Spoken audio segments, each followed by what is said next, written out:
Welcome to Uttam's academy.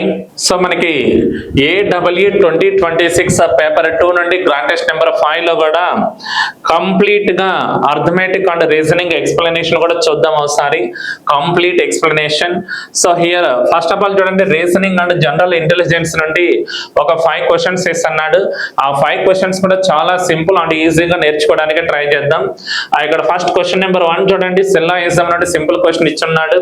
Read the given statements and conclusions carefully. You have to take the given statements to be true even if they seem to be at variance from commonly known facts. You have to decide which conclusion logically follows from the given statements. So here మనకి statement ఇస్తున్నాడు, దాని కింద conclusions కూడా ఇస్తున్నాడు.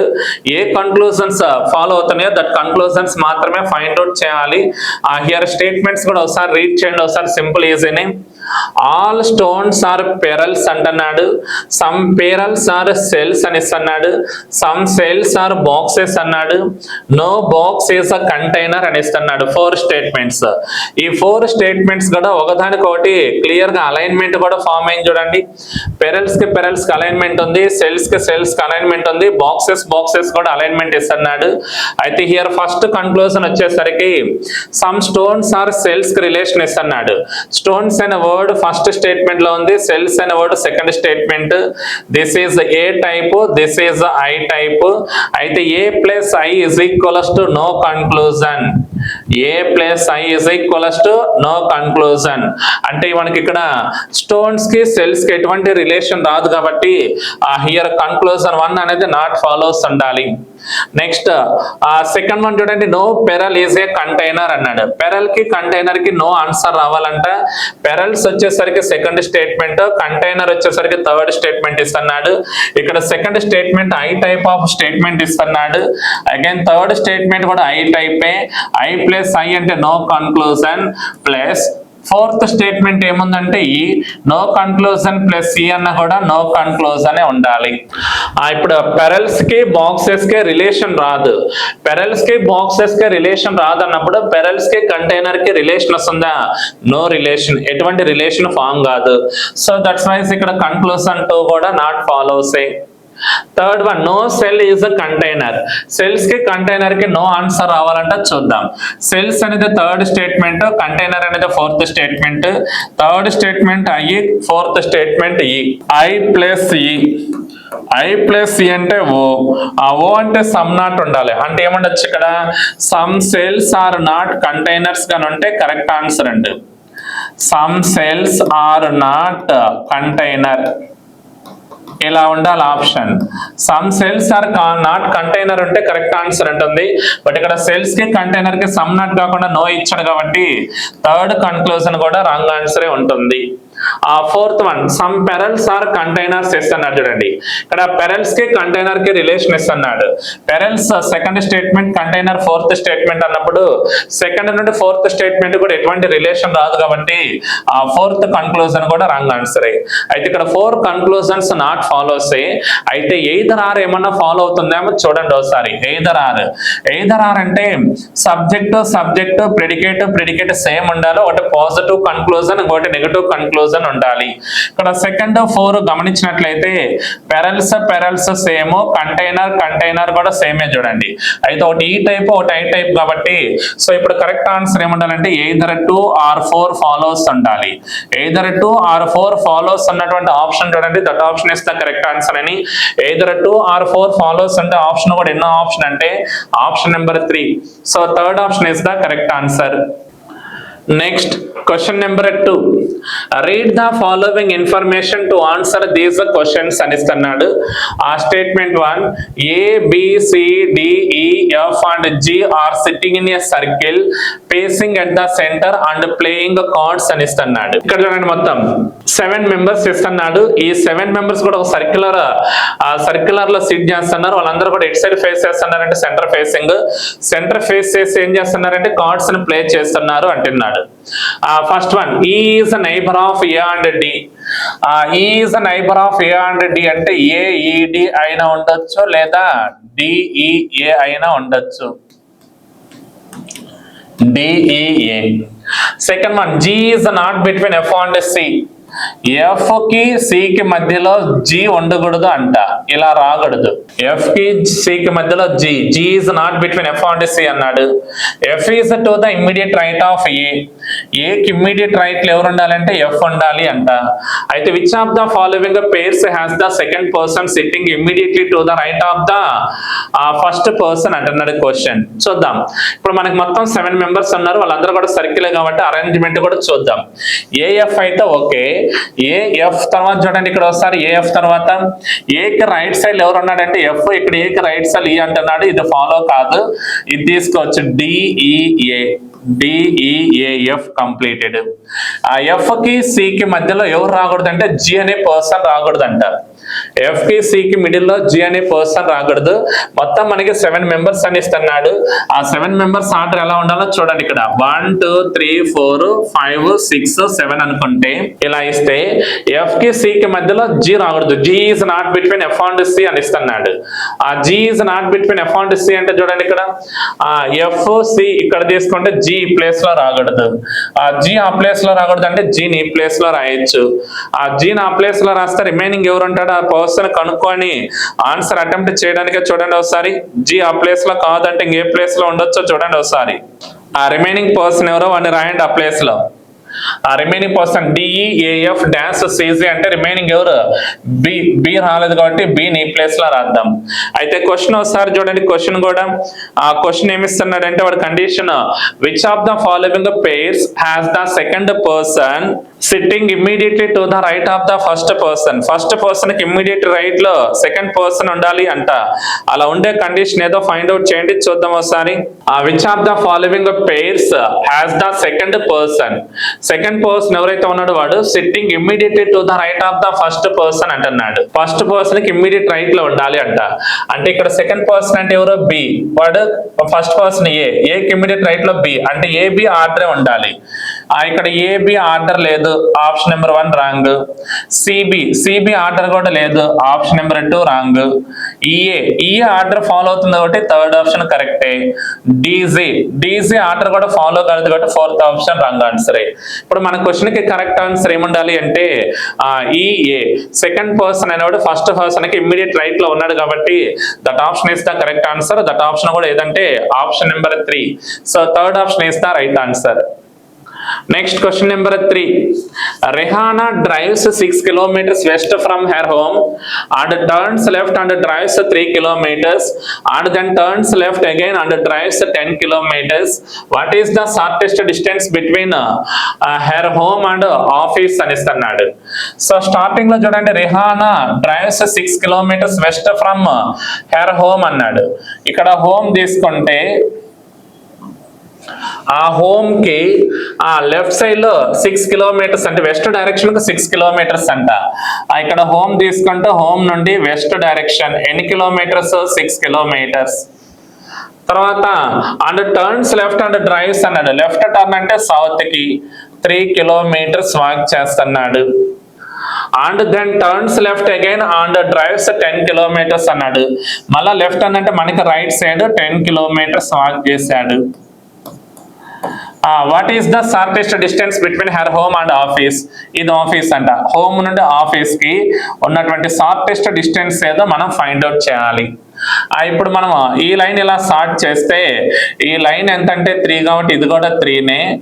ఇది మొత్తం 10 అన్నప్పుడు 10 లో ఇక్కడ 6 పోతే బ్యాలెన్స్ ఎంత ఉండాలంటే 4 ఉండాలి. This is the right angle triangle. Right angle triangle ఇచ్చినప్పుడు సైడ్ 1 తెలుసు, సైడ్ 2 తెలుసు. మనం కనుక్కోవాల్సిన హైపోటెన్యూస్ కాబట్టి according to Pythagoras theorem hypotenuse square is equals to side 1 square plus side 2 square formula apply చేయాలి. ఇక్కడ సైడ్ 1 ఎంత అంటే 3 కాబట్టి 3 స్క్వేర్ ప్లస్ సైడ్ 2 4 కాబట్టి 4 స్క్వేర్.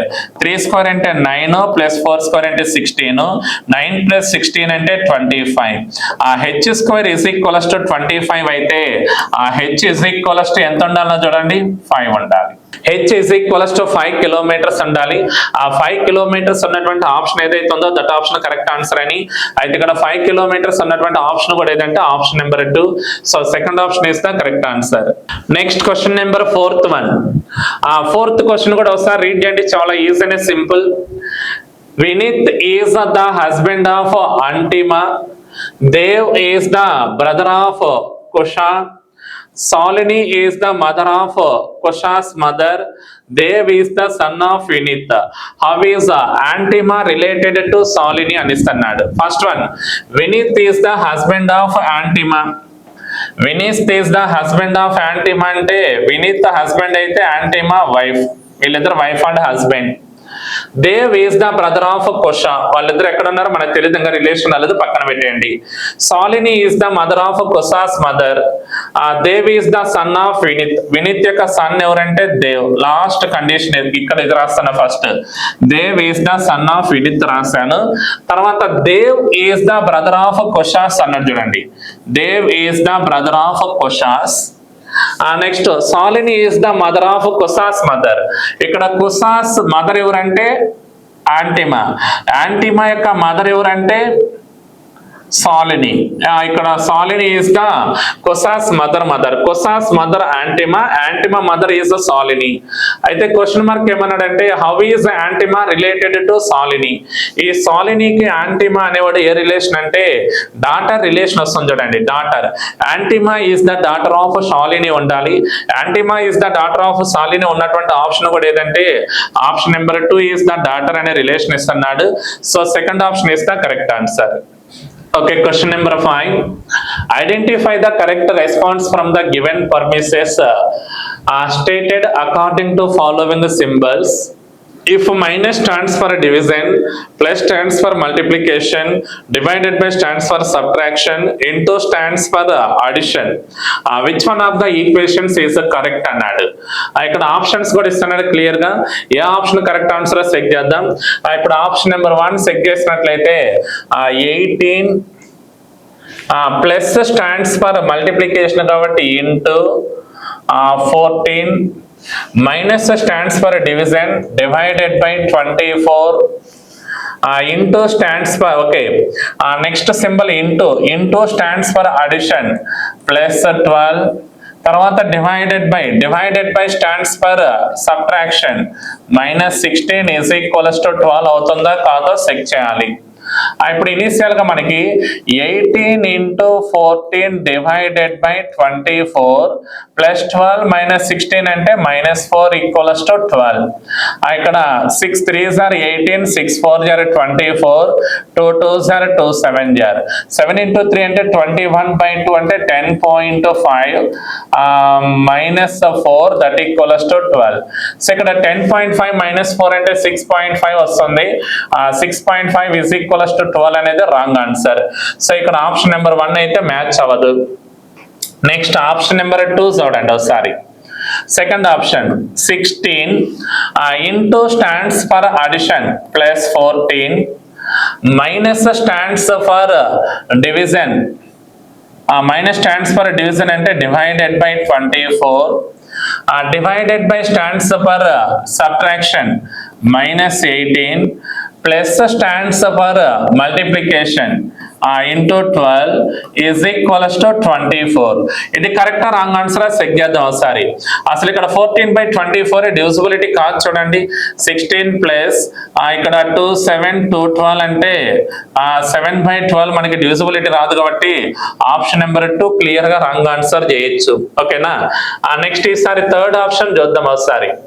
థర్డ్ ఆప్షన్ ఫాలో అవుతుందా ఫాలో కాదా చెక్ చేద్దాం. ఆప్షన్ నెంబర్ 3 చూడండి.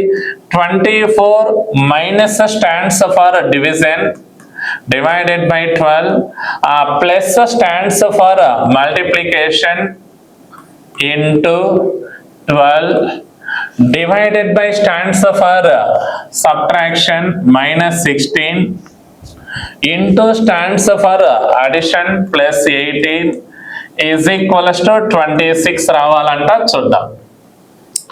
ఇప్పుడు చూడండి 24/12 12 1s are 12 2s are అనుకోండి. 12 into 2 అంటే 24 minus 16 plus 18 is equals to 26.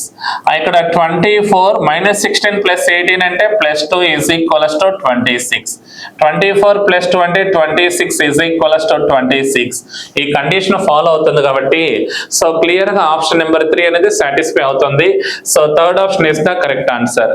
Read the following statements regarding the Taj Mahal in Agra.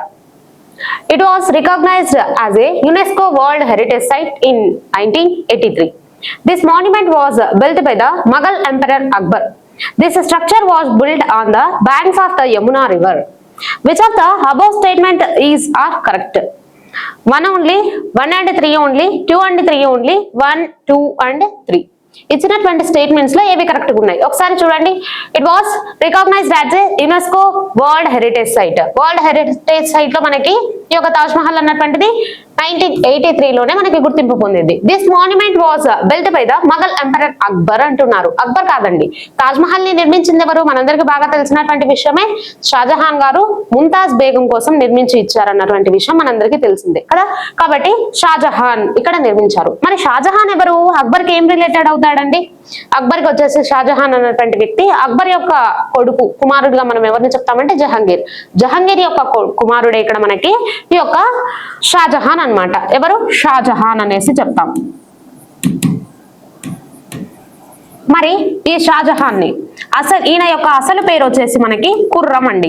తన బాల్యం అంతా కూడా మనకి ఎక్కడ గడిచిందంటే జహంగీర్ వద్ద కాదు, తన తండ్రి అయినటువంటి జహంగీర్ వద్ద కాదనమాట, అక్బర్ వద్దనే నడిచింది అనేసి చెప్పుకోవచ్చు. ఆయన యొక్క నానమ్మ ఇతన్ని బాగా పెంచారనమాట, ఖుర్రంని. కాబట్టి షాజహాన్ కొంచెం కళాపోషణ కలిగినటువంటి వ్యక్తి. ముఖ్యంగా రాతి కట్టడాలకు, తర్వాత సంగీతానికి, ఇట్లాంటి వాటికి ప్రియారిటీ అన్నటువంటిది ఇచ్చారనమాట. మనం చూసుకుంటే కనుక ఎర్రకోట, రెడ్ ఫోర్ట్ ని నిర్మించింది కూడా మనకి ఈ యొక్క షాజహాన్ అన్నటువంటిది చెప్పుకుంటాం. This structure was built on the banks of the Yamuna river.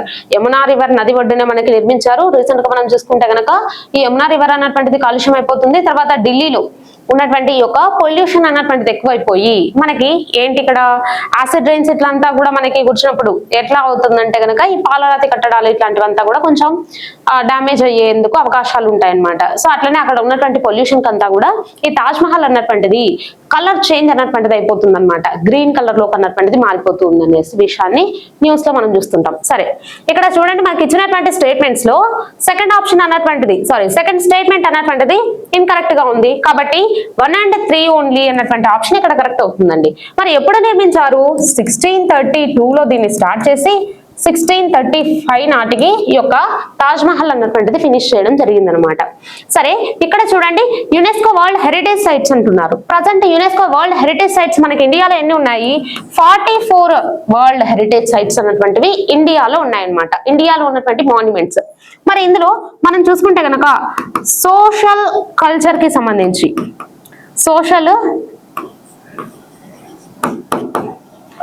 Cultural కి సంబంధించినటువంటివి వచ్చేసి మనకి 37 సైట్స్ ని గుర్తించారు. ఇక రిమైనింగ్ 1 వచ్చేసి న్యాచురల్ సైట్స్ గా మనకి గుర్తించడం జరిగింది అనమాట. ఈ న్యాచురల్ సైట్స్ వచ్చేసి మనకి ఇక్కడ 37 వచ్చేసి 44 ఉన్నాయనుకుంటే 44 లో మనకి 37 వచ్చేసి ఈ యొక్క సోషల్ కల్చర్ కి సంబంధించినటువంటివి. న్యాచురల్ సైట్స్ వచ్చేసి 4 ఉన్నాయి. ఇక మనకి బోత్ గా social culture plus natural site గా ఒక సైట్ అన్నటువంటిది ఉందండి. అదే మనం చూసుకుంటే కనుక ఇక్కడ వైల్డ్ లైఫ్ సాంచురీ అన్నట్టుగా మనం చెప్పుకుంటాం అనమాట. దాని పేరే మనము కాంచన్జంగా ఉద్యానవనంగా మనము చెప్పుకుంటూ ఉంటాం. సరే, ఇక్కడ ఆప్షన్ అయితే ఇది కరెక్ట్. మరి 44th వరల్డ్ హెరిటేజ్ సైట్ గా ఇండియా నుంచి ఏది గుర్తింపు పొందింది అనేసి అంటే కనుక మనం దేన్ని చెప్పుకుంటాం? ఇక్కడ military landscapes, Maratha military landscapes అన్నటువంటి వాటిని చెప్పుకుంటాం. మొత్తానికి మరాఠా మిలిటరీ ల్యాండ్స్కేప్స్ అన్నటువంటివి మనం చూసుకుంటే ఎన్ని ఉన్నాయి? ఓవరాల్ గా 12 ఉన్నట్లయితే కనుక 11 వచ్చేసి మనకి ఈ యొక్క మహారాష్ట్రలో ఉన్నాయన్నమాట. ఒక ఫోర్ట్ మాత్రం, ఇవన్నీ మహారాష్ట్ర కోటలండి. ఒక ఫోర్ట్ మాత్రం జింజీ ఫోర్ట్ అన్నటువంటిది తమిళనాడులో ఉంది.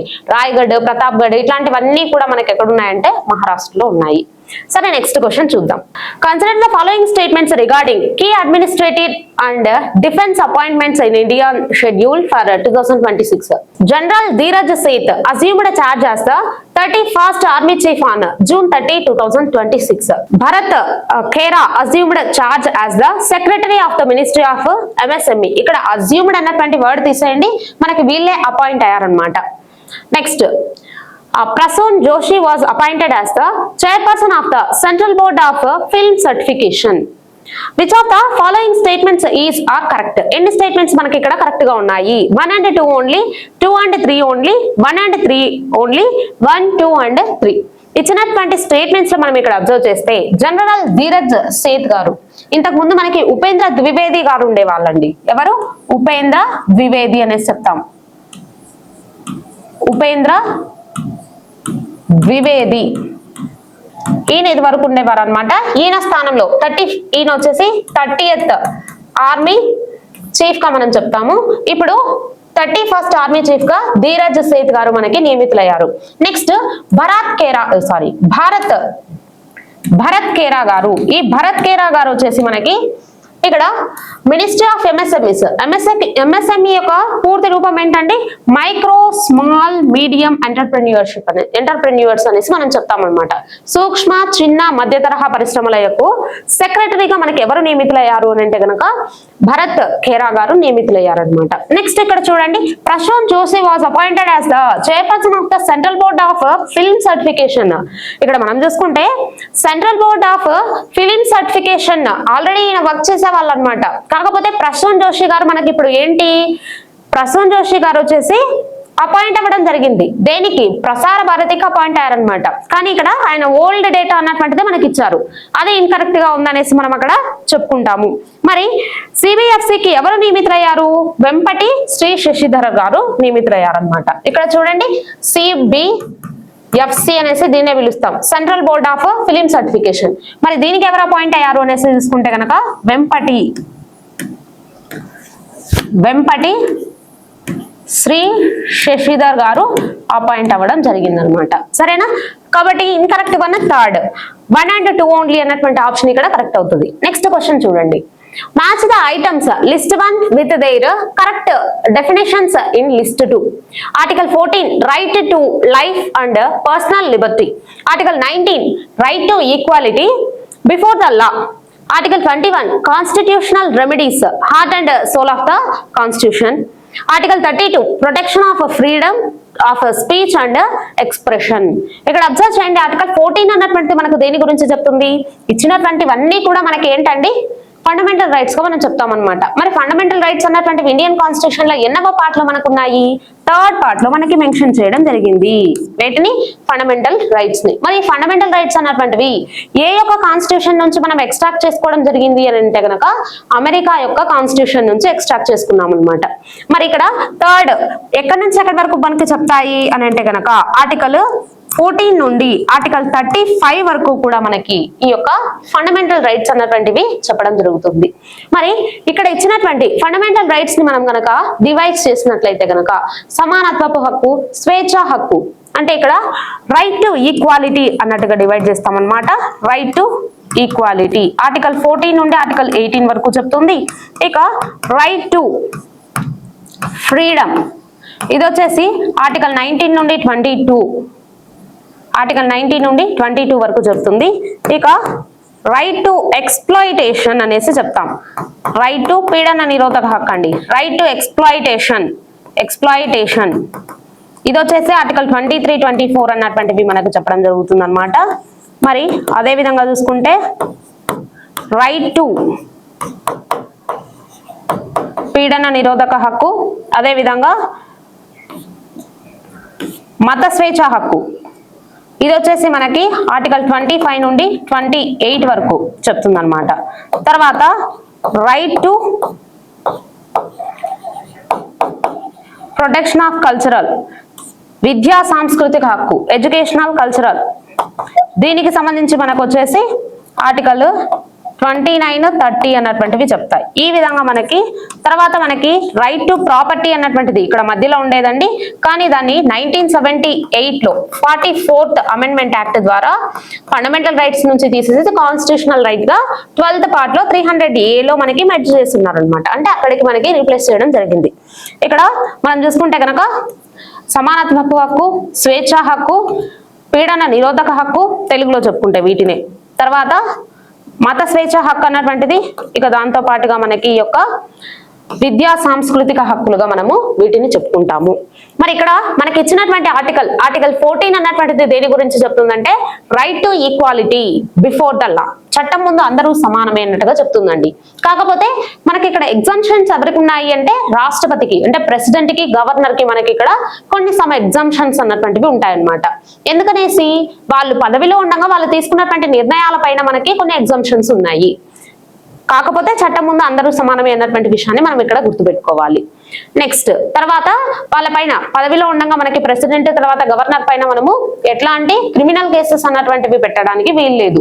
ఓన్లీ సివిల్ కేసెస్ పెట్టచ్చు అనమాట. అది కూడా ముందుగానే మనకి 2 months ముందుగానే వాళ్ళకి నోటీస్ అన్నటువంటిది ఇచ్చిన తర్వాత మాత్రమే ఇక్కడ సివిల్ కేసెస్ అన్నటువంటివి మనము వాళ్ళపైన పెడతాం. సరే, ఆర్టికల్ 19 అన్నటువంటిది దేని గురించి చెప్తుంది? ఆర్టికల్ 19 ఇక్కడ అబ్జర్వ్ చేయండి, రైట్ టు ఫ్రీడమ్ అనేసి చెప్పాము. సో మనకి ఏముంటుంది ఇక్కడ? Protection of freedom speech and expression, భావ ప్రకటన స్వేచ్ఛ హక్కు అనేసి ఆర్టికల్ 19 ని చెప్తాం. దీని ప్రకారమే ఆర్టికల్ 19B ప్రకారం మనకి ఏంటంటే కనుక మనము సమావేశాలు అన్నటువంటివి ఏర్పాటు చేసుకునేందుకు అధికారం అన్నటువంటిది ఉంటుంది, ఆ హక్కు అన్నటువంటిది ఉంటుంది. తర్వాత 19C ప్రకారం మనకి ఏంటంటే గనక ఈ యొక్క ఆయుధాలు లేనటువంటి శాంతియుతంగా ధర్నాలు ఇట్లాంటివి కూడా నిర్వహించుకోవచ్చు అన్నమాట. తర్వాత 9D అన్నటువంటిది మనకు దేని గురించి చెప్తుందంటే స్వేచ్ఛా సంచారాన్ని గురించి చెప్తుంది. తర్వాత ఈ అన్నటువంటిది వచ్చేసి మనకి భారతదేశంలో స్వేచ్ఛగా సంచరించడము. తర్వాత G అన్నటువంటిది వచ్చేసి ఆస్తిని సంపాదించుకోవడము, ఇట్లాంటివన్నీ కూడా మనకి చెప్తుంది అనమాట. మరి ఈ అన్నటువంటిది దేని గురించి చెప్తుందంటే స్థిర నివాసాన్ని ఏర్పాటు చేసుకోవచ్చు, సంచార జీవనం అన్నటువంటిది గడపచ్చు. అంటే దేశంలో ఎక్కడైనా కూడా మనము స్వేచ్ఛగా తిరిగేటువంటి హక్కు మనకి 19D ద్వారా ఉంటుందన్నమాట. 19E అన్నటువంటిది స్థిరంగా ఒక చోట మనము ఏర్పాటు చేసుకోవచ్చు అన్నమాట, స్థిర నివాసాన్ని ఏర్పాటు చేసుకునే హక్కు అన్నటువంటిది ఉంటుంది. ఆర్టికల్ 19F ప్రకారం మనకి ఏంటంటే గనక ఆస్తి అన్నటువంటిది సంపాదించుకోవచ్చు అనేసి చెప్తుంది. సరే, ఇక్కడ ఆర్టికల్ 21 అన్నటువంటిది దేని గురించి చెప్తుందండి? Article 21 right to life, personal liberty, వ్యక్తిగత స్వేచ్ఛ హక్కు గురించి మనకు చెప్తుంది అనమాట. జీవించే హక్కు అనేసి దీన్ని చెప్తాం. ఈ జీవించే హక్కు దీని కిందనే మళ్ళీ మనకు 21A అన్నటువంటిది కూడా ఉంటుంది అనమాట. 21A అన్నటువంటిది వచ్చేసి విద్యా హక్కుగా చెప్తాము. విద్యా హక్కు దీన్ని మనకు ఎప్పుడు తీసుకొని వచ్చారు? 86th అమెండ్మెంట్ యాక్ట్ ద్వారా, 86వ రాజ్యాంగ సవరణ చట్టం ద్వారా 2002లో మనకి తీసుకురావడం జరిగింది అనమాట. మరి నెక్స్ట్ చూడండి, ఆర్టికల్ 32 అన్నటువంటిది దేని గురించి చెప్తుంది? ఇక్కడ జీవించే హక్కు అంటే మనము గుర్తుపెట్టుకోవాలి, మనకి జీవించే హక్కుకు సంబంధించి లాస్ట్ ఒక 3 months back or 4 months back current affairs లో ఉందన్నమాట. ప్యాసివ్ యుతనేషియాని ఇచ్చేసి హరీష్ రాణాని మొట్టమొదటి కేసు అన్నమాట, జీవించే హక్కును సవాల్ చేస్తూ మనకి సుప్రీంకోర్టులో కేసు నోటిఫై అయింది. అదొకసారి మీరు రెఫర్ చేయండి. నెక్స్ట్ ఆర్టికల్ 32 అన్నటువంటిది మనకి దేని గురించి చెప్తుందంటే కాన్స్టిట్యూషనల్ రెమెడీస్, రిట్స్ అనేసి చెప్తాం కదా, ఆ రిట్లను గురించి మనకు చెప్తుంది. దీన్నే రాజ్యాంగ పరిహారపు హక్కు అంటాం. ఇక్కడ చూడండి, ఇక్కడ 6th కాన్స్టిట్యూషనల్ రెమెడీస్ గురించి ఆర్టికల్ 32 అన్నటువంటిది చెప్తుంది. దీన్నే హార్ట్ ఆఫ్ సోల్ అనేసి కూడా చెప్తామండి ఇండియన్ కాన్స్టిట్యూషన్ కి. అలా దాన్ని ఎవరు చెప్పారు, ఎవరు ఈ యొక్క వాక్యాన్ని మనకి ఇచ్చారంటే డాక్టర్ బిఆర్ అంబేద్కర్ గారు ఆర్టికల్ 32ని చెప్పడం జరిగింది. మరి ఇక్కడ ఆర్టికల్ 32 అన్నటువంటిది రిట్లను గురించి చెప్తుంది. రిట్స్ అంటే మనకి ఏమేమి ఉన్నాయి? ఈ రిట్లు అన్నటువంటివి ప్రాథమిక హక్కులకు సంబంధించి మనకి రిట్లు అన్నటువంటివి 32 ఆర్టికల్లో ఉన్నాయన్నమాట. సుప్రీంకోర్టు వచ్చేసి 32 ఆర్టికల్ ప్రకారం మనకి రిట్లు అన్నటువంటివి జారీ చేస్తుంది. మరి హైకోర్టు అన్నటువంటిది ఆర్టికల్ 226 ప్రకారం ఈ రిట్స్ అన్నటువంటివి జారీ చేస్తుందండి. ఇక్కడ రిట్స్ అంటే కనుక habeas corpus, mandamus, certiorari, prohibition, certiorari, quo warranto, ఇవన్నీ కూడా మనం వేటిగా చెప్పుకుంటామంటే గనక రిట్స్ గా చెప్తాం. హెబియస్ కార్పస్ అంటే మీరు జైబీ మూవీ చూసే ఉంటారు, బాడీని ప్రజెంట్ చేయండి అన్నట్టుగా అన్నమాట. తర్వాత మాండమస్ అంటే గనక ఆదేశిస్తున్నాము అనేసి. ప్రొహిబిషన్ అంటే గనక దిగువ న్యాయస్థానాలు ఇచ్చేటువంటి తీర్పులు ఏవైతే ఉంటాయో, అంటే కేసు అన్నటువంటిది జరిగినప్పుడు మనము ఎగువ న్యాయస్థానాలను ఆశ్రయించినట్లయితే గనక అప్పుడు అక్కడ జరిగేటువంటి కేసును అంతటితో నిలిపివేయమని, విచారణను అంతటితో నిలిపివేయమని చెప్పేటువంటి అధికారం. మరి సెర్సియోరరీ అని అంటే గనక దిగువ న్యాయస్థానాలలో జరిగినటువంటి ఏదైతే విచారణ ఉంటుందో దాన్ని వేరే కోర్టుకు బదిలీ చేసేటువంటి అధికారం ఎగువ న్యాయస్థానాలకు ఉంటుందన్నమాట. మరి కోవారెంట్ అంటే గనక ఏ అధికారం చేత, అంటే గవర్నమెంట్ ఆఫీసర్స్ కి మాత్రమే కోవారెంట్ జారీ చేస్తారండి, ఎమ్మెల్యేస్ కానీ వీళ్ళు ఇట్లాంటి వాళ్ళందరికీ కూడా ఏ అధికారం చేత నువ్వు ఈ పని చేస్తున్నావు అన్నట్టుగా క్వశ్చన్ చేసేటువంటి అధికారం. సో ఇవన్నీ కూడా మనం రిట్స్ గా చెప్పుకుంటాము. మరి సుప్రీంకోర్టు ప్రాథమిక హక్కులపైనే మనకి రిట్స్ అన్నటువంటివి జారీ చేసేటందుకు అధికారాలు ఉంటాయి. కానీ ఇక్కడ నార్మల్ గా చూస్తే ఇక్కడ హైకోర్టు అన్నటువంటిది మనం గమనించినట్లయితే కనుక ఆర్టికల్ 226 ప్రకారం సుప్రీంకోర్టు రిట్ల కంటే హైకోర్టు రిట్ల పరిధి అన్నటువంటిది ఎక్కువగా ఉంటుంది. అంటే ఇతర అంశాలపైన కూడా మనకి చేయొచ్చు. మరి సుప్రీంకోర్టు ఓన్లీ ఎందుకు ప్రాథమిక హక్కులపైనే, దానికి సంబంధించి కూడా కాన్స్టిట్యూషన్ లో మళ్ళీ మనకి వేరే ఆర్టికల్ అన్నటువంటిది చెప్తుంది అనమాట. ఆర్టికల్ మనకి పార్లమెంట్ అన్నటువంటిది సవరణ చేసిన తర్వాత సుప్రీంకోర్టు ప్రాథమిక హక్కులకు మినహాయించి కూడా మనకి రిట్లు అన్నటువంటివి జారీ చేసేందుకు అధికారం ఉంటుంది. కాకపోతే సవరణ కావాలి, అంటే అమెండ్మెంట్ అన్నటువంటిది జరగాలి. సరే, ఇక్కడ చూద్దాం మనకి ఏ ఆప్షన్, అవంతా మీరు గుర్తు పెట్టుకోకపోయినా పర్లేదు. రిట్స్ అన్నటువంటివి ఆర్టికల్ 32, 226 అనేసి గుర్తుపెట్టుకోండి. సరే, ఇక్కడ 1B 2D 1B 2D 3A 4C అన్నటువంటి ఆప్షన్ ఇక్కడ కరెక్ట్ అవుతుందండి. నెక్స్ట్ క్వశ్చన్ చూడండి. Consider the following statements regarding 1942 Quit India Movement. Statement 1. As senior Congress leaders were arrested immediately after the movement began, it unfolded largely spontaneously and lacked centralized leadership. A major and unique features of this movement was the formation of parallel government in several parts of the country, such as Ballia and Tamluk. Which of the following is correct? Both statements 1 and 2 are correct, and statement 2 is the correct explanation of statement 1. Both statements 1 and 2 1 and statement 2 are correct, but statement 2 is not the correct explanation of statement 1. Statement 1 is correct, but statement 2 is incorrect. Statement 1 is incorrect, but statement 2 is correct. ఇచ్చినటువంటి దాంట్లో చూడండి, మనకి ఇక్కడ ఏమైనా అడుగుతున్నారు. Senior Congress leaders were arrested immediately after the movement began. మనకి movement జరిగినప్పుడు వెంటనే అరెస్ట్ చేయబడ్డారు అనేసి అంటే కనుక క్విట్ ఇండియా మూవ్మెంట్ గురించి అడుగుతున్నారు. 1942 లో జరిగినటువంటి క్విట్ ఇండియా మూవ్మెంట్ అండి. ఈ క్విట్ ఇండియా మూవ్మెంట్ అన్నటువంటిది మనకి ఆగస్టు 8వ తేదీన ప్రారంభమైంది అనమాట. కాబట్టి అంటే మనకి ఇక్కడ ఏంటి, ఇక స్వాతంత్రం అన్నటువంటిది సాధించాలి, డూ ఆర్ డై అన్నటువంటి ఒక నినాదంతో మహాత్మా గాంధీ గారు దీన్ని ప్రారంభించారు. సో ఆ టైంలో మనకి ఏం చేస్తారంటే కనుక ఈ క్విట్ ఇండియా మూవ్మెంట్ జరిగేటువంటి టైంలో మనకి ఎవరు ఇక్కడ మనకి భారత వైస్రాయ్ గా ఉన్నారు, ఇండియన్ వైస్రాయ్ గా అనేసి చూసుకుంటే కనుక లిన్ లితిగో గారు ఉన్నారనమాట. లిన్ లితిగో. మరి ఎండ్ అయిపోయే టైంకి ఎవరు ఉన్నారు? 1944 లో మనకి ఈ యొక్క క్విట్ ఇండియా మూవ్మెంట్ అన్నటువంటిది మనకి ఎండ్ అయిపోయిందండి మేలో. ఆ టైంలో వచ్చేసి మనకి వెవెల్ ఉన్నారనమాట, లార్డ్ వెవెల్. ఈయనేమో స్టార్ట్ అయినప్పుడు క్విట్ ఇండియా మూవ్మెంట్ స్టార్ట్ అయినప్పుడు వైస్రాయ్ గా ఇండియాకు ఉన్నారు. సో లిన్ లితిగో గారు ఏం చేస్తారంటే ప్రముఖ నాయకులు ఎవరెవరైతే ఉంటారో, అంటే క్విట్ ఇండియా ఉద్యమాన్ని నడిపించడానికి ముఖ్యమైనటువంటి లీడర్స్ ఎవరైతే ఉంటారో వారందరినీ కూడా మనకి అరెస్ట్ చేయడం జరిగిందనమాట. ఎప్పుడు అరెస్ట్ చేశారు? 8న స్టార్ట్ అయితే ఆగస్టు 10వ తేదీన మనకి అరెస్ట్ చేయడం జరిగింది. అలాగే గాంధీ గారిని కూడా మనకి అరెస్ట్ చేసి ఎక్కడ పెట్టారు? ఆగా ఖాన్ ప్యాలెస్ లో నిర్బంధించడం జరిగిందనమాట. ఈ టైంలోనే మనకి ప్రాణాలు కోల్పోయినటువంటి వ్యక్తులుగా మనం ఎవరిని చెప్తామంటే కస్తూరిబా గాంధీ గారు. ఆగా ఖాన్ ప్యాలెస్ లోనే ఆవిడ మరణించారు. సో ఇట్లంతా కూడా దేశం అంతా మొత్తానికి ఏంటి, రైతులు పన్నులు అంటే చెల్లించడం మానేశారు, తర్వాత పంటలు అన్నటువంటివి అమ్మడం మానేశారు, వాళ్ళ యొక్క ఉత్పత్తులు కొనడం మానేశారు. ఇట్లా మొత్తము కూడా మనకి రివాల్ట్ అన్నటువంటిది ఎక్కడ చూసినా కూడా భారతదేశంలో మొత్తం వ్యతిరేకత అన్నటువంటిది చెలరేగుతున్నటువంటి కాలం అది. అప్పుడు 1943లో అరెస్ట్ లో ఉన్నప్పటికీ కూడా మనకి గాంధీజీ గారు 1943లో ఏం చేశారు? ఫిబ్రవరి 12వ తేదీ నుండి 25 రోజుల పాటు మనకి నిరాహార దీక్ష అన్నటువంటిది చేశారనమాట. దాంతో గాంధీ గారిని మనకి రిలీజ్ చేయడం జరిగింది. ఆ తర్వాత 1944లో ఈ మూవ్మెంట్ అన్నటువంటిది మనకి కంట్రోల్ అయింది అనేసి చెప్పుకుంటాం. ఓకేనా?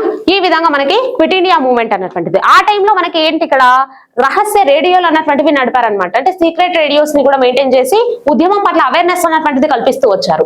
సో అలా మనం చూసుకుంటే కనుక బాంబేలో ఎవరు ఈ రహస్య రేడియోలు నడిపారు అని అంటే కనుక ఉషా మెహతా గారండి.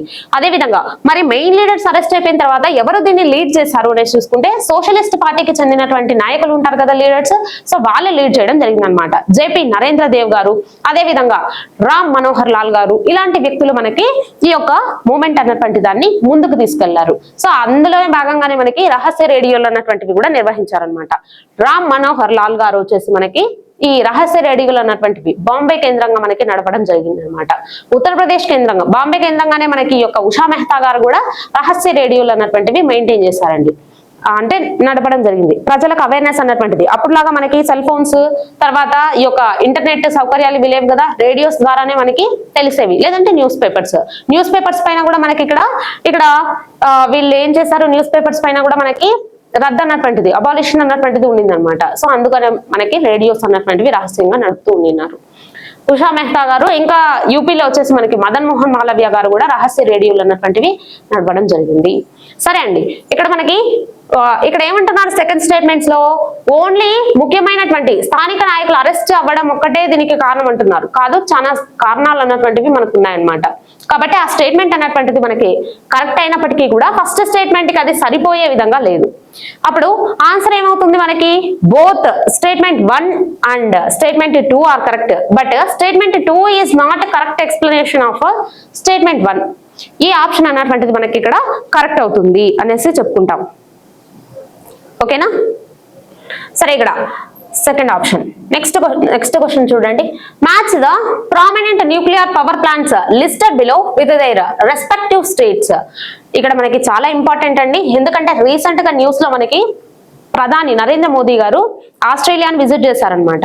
సో అందులో భాగంగానే 12 సంవత్సరాల క్రితం కుదిరినటువంటి ఈ యొక్క అగ్రిమెంట్ ఏదైతే ఉందో, అంటే యురేనియం అన్నటువంటిది మేము ఇండియాకి ఎక్స్పోర్ట్ చేస్తామన్నటువంటి అగ్రిమెంట్ ఏదైతే కుదిరిందో అది మనకి అమల్లోకి రానుందనమాట. సో అందుకనే ఆ పర్యటన అన్నటువంటిది చాలా ఇంపార్టెంట్. ఒకసారి చూసుకోండి, ఈ యురేనియం అన్నటువంటిది మనకి పంపించడం వల్ల, అంటే ఎగుమతి చేయడం వల్ల మనకి ఏమవుతుందంటే న్యూక్లియర్ పవర్ లో మనము సస్టైనబిలిటీ అన్నటువంటిది కొంతవరకు సాధించగలం అనమాట. ఏదైతే మనకి టార్గెట్ గా పెట్టుకున్నాం కదా 2047 నాటికి న్యూక్లియర్ పవర్ అన్నటువంటిది 100 గిగావాట్స్ సాధించాలి న్యూక్లియర్ పవర్ ని అనేసి.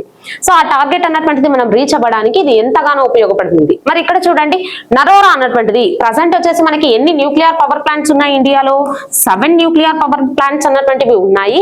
ఈ 7 న్యూక్లియర్ పవర్ ప్లాంట్స్ లో మొత్తము కూడా మనకి ఎన్ని రియాక్టర్స్ వర్క్ చేస్తున్నాయి అని అంటే కనుక 22 న్యూక్లియర్ పవర్ రియాక్టర్స్ అన్నటువంటివి వర్క్ చేస్తున్నాయన్నమాట. సో అవి ఏవేవి అనేసి, నరోరా ఉత్తరప్రదేశ్, తారాపూర్ మహారాష్ట్ర, రావత్బట్ట రాజస్థాన్, కుడంకులం తమిళనాడు. కరెక్ట్ గానే మ్యాచ్ చేస్తున్నాయండి. కాబట్టి నరోరా ఏ, తారాపూర్ బి, రావత్బట్ట రాజస్థానే, కుడంకులం తమిళనాడులోనే ఉంది. 1A 2B 3C 4D అన్నటువంటివి. మొత్తానికి మనం ఎన్ని ఉన్నాయని చెప్పుకున్నాము, 7 ఉన్నాయనేసి చెప్పుకున్నాం కదా. ఇక్కడ ఫస్ట్ వచ్చేసి ఫస్ట్ మనకి ఎస్టాబ్లిష్ చేసింది వచ్చేసి తారాపూర్ లో. ఎప్పుడు మరి దీన్ని మొదటిసారిగా మనకి ఏ రియాక్టర్ అని అంటే కనుక అప్సరా అన్నటువంటి యొక్క అణు రియాక్టర్ ని డాక్టర్ జవహర్లాల్ నెహ్రూ గారు మనకి ప్రారంభించి ఉన్నారనమాట. సో అదొచ్చేసి మనకి ఎప్పుడు ప్రారంభించారు అని అంటే 1969 లో ప్రారంభించడం జరిగిందండి. 1969 లో అప్సరా అన్నటువంటి ఒక రియాక్టర్ ని ప్రారంభించారు. కాబట్టి ఓల్డెస్ట్ వన్ వచ్చేసి ఇండియాలో తారాపూర్. మరి స్వదేశీ పరిజ్ఞానంతో రూపొందించుకున్నటువంటిది ఇక్కడ యుఎస్ఎస్ఆర్ యొక్క ప్రోత్సాహకంతో మనం తారాపూర్ లో దీన్ని ఎస్టాబ్లిష్ చేసుకోవడం జరిగింది. మరి రావత్బట్ట అన్నటువంటిది స్వదేశీ పరిజ్ఞానంతో సెల్ఫ్ ఇండిజినస్ గా మనం డెవలప్ చేసుకున్నటువంటి అణు రియాక్టర్ అనమాట. అదే ఏమని చెప్తాం, న్యూక్లియర్ రియాక్టర్ అని చెప్తాం. సో రావత్బట్ట రాజస్థాన్ ఎక్కువ వచ్చేసి మనకి ఇక్కడ మొత్తానికి రావత్బట్టాలో 6 న్యూక్లియర్ రియాక్టర్స్ అన్నటువంటివి వర్క్ చేస్తున్నాయి. మరి ఎక్కువ ఈ అణు విద్యుత్ అన్నటువంటిది న్యూక్లియర్ పవర్ అన్నటువంటిది మనకి ఎక్కువగా ఎక్కడి నుంచి సప్లై అవుతుంది అని అంటే కనుక కుడంకులం, ఇక్కడ తమిళనాడులో ఉన్నటువంటి కుడంకులం మరియు కల్పకం. ఇక్కడ కల్పకం కూడా మనకి తమిళనాడులోనే ఉందన్నమాట. కల్పకం కూడా తమిళనాడులో ఉన్నటువంటిది. ఈ కుడంకులంలో వచ్చేసి మనకి రష్యా అన్నటువంటిది ఇంకొంచెం దీని యొక్క పవర్ ప్రొడ్యూసర్ కోసం మనకి చేయూత అన్నటువంటిది, అంటే సహకారం అన్నటువంటిది ఒప్పందం కూడా కుదిరింది అనమాట. 2025 నవంబర్ లో మనకి వ్లాదిమిర్ పుతిన్ గారు విజిట్ చేశారు కదా ఇండియాని, ఆ సందర్భంగా. సరే, ఇక్కడ నెక్స్ట్ వచ్చేసి ఓల్డెస్ట్ వన్ తారాపూర్ అనేసి చెప్పుకున్నాం. ఇంకా రిమైనింగ్ ఉన్నటువంటివి ఏమేమి ఉన్నాయి అనేసి చూస్తే కనుక కైగా అన్నటువంటిదండి. ఈ కైగా వచ్చేసి మనకి కర్ణాటకలో ఉంటుందన్నమాట. అదే విధంగా మనం చూస్తే కనుక నెక్స్ట్ కాక్రాపారా. ఈ కాక్రాపారా వచ్చేసి మనకి గుజరాత్ లో ఉంటుంది. ఓకేనా? ఇది న్యూక్లియర్ రియాక్టర్ కి సంబంధించి 2047 నాటికి ఎన్ని గిగావాట్లు న్యూక్లియర్ పవర్ అన్నటువంటిది మనం ఈ యొక్క న్యూక్లియర్ ఎనర్జీని అందుకోవాలనుకుంటున్నామంటే 100 గిగావాట్స్. గుర్తుపెట్టుకోండి. Next, consider the following statements above the human liver. It is the largest internal organ in the human body.